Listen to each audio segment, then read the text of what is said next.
நிறைய பேர் சொல்லுவாங்க எமோஷன்ஸ் வந்து கண்ட்ரோல் பண்ண முடியலன்னு. ஆக்சுவலி அதை வந்து கண்ட்ரோல் பண்ணக்கூடாது. நீங்கள் கண்ட்ரோல் பண்ணுறதுக்காக அது உள்ளுக்குள்ளேயே அடக்குனீங்க அப்படின்னா அது ஒரு நாள் பாம் மாதிரி வெடிச்சிடும். ஆனால் வேற என்ன பண்ணலாம் அப்படின்னா, ஃபர்ஸ்ட் உங்களுக்கு என்ன எமோஷனில் ஃபீல் பண்ணுறீங்கன்னு எழுதுங்க. நினச்சி பாருங்க. நீங்கள் கோபமாக இருக்கீங்களா, இல்லை பயத்தில் இருக்கீங்களா, இல்லை கில்ட்டியாக இருக்கீங்களா அப்படின்னா உங்களோட எமோஷனுக்கு ஒரு பேர் கொடுங்க. நீங்கள் பேர் கொடுத்தீங்கனாலே அந்த எமோஷனோட பவர் வந்து பாதி கம்மியாயிடும். நெக்ஸ்ட் என்ன பண்ணலாம், அதுவும் ஒரிஜினலாக உங்களோட எமோஷனா இல்லை மற்றவங்களுக்காக நீங்கள் அந்த எமோஷனை கேரி பண்ணுறீங்களான்னு யோசிங்க.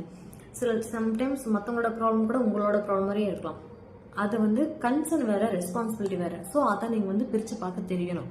நெக்ஸ்ட் உங்களுக்கு என்ன எமோஷன்ஸ் இருக்குதுன்னு கண்டுபிடிச்சதுக்கு அப்புறம் அந்த எமோஷன் வெளியில வரதுக்கு நீங்கள் ஒரு அவுட்லெட் கொடுக்கணும். அதாவது ஒரு பாடியை வந்துட்டு நீங்கள் சேஞ்ச் பண்ணணும். லைக் எந்திரிச்சு போகலாம், வேற ஏதாவது வேலை பார்க்கலாம், தண்ணி குடிக்கலாம், அந்த மாதிரி. ஸோ ஃபைனலாக நீங்கள் எமோஷனல் வீக் கிடையாது. எமோஷனல் சிஸ்டம்ங்கிறத புரிஞ்சுக்கோங்க. அந்த அவேர்னஸோட இருங்க.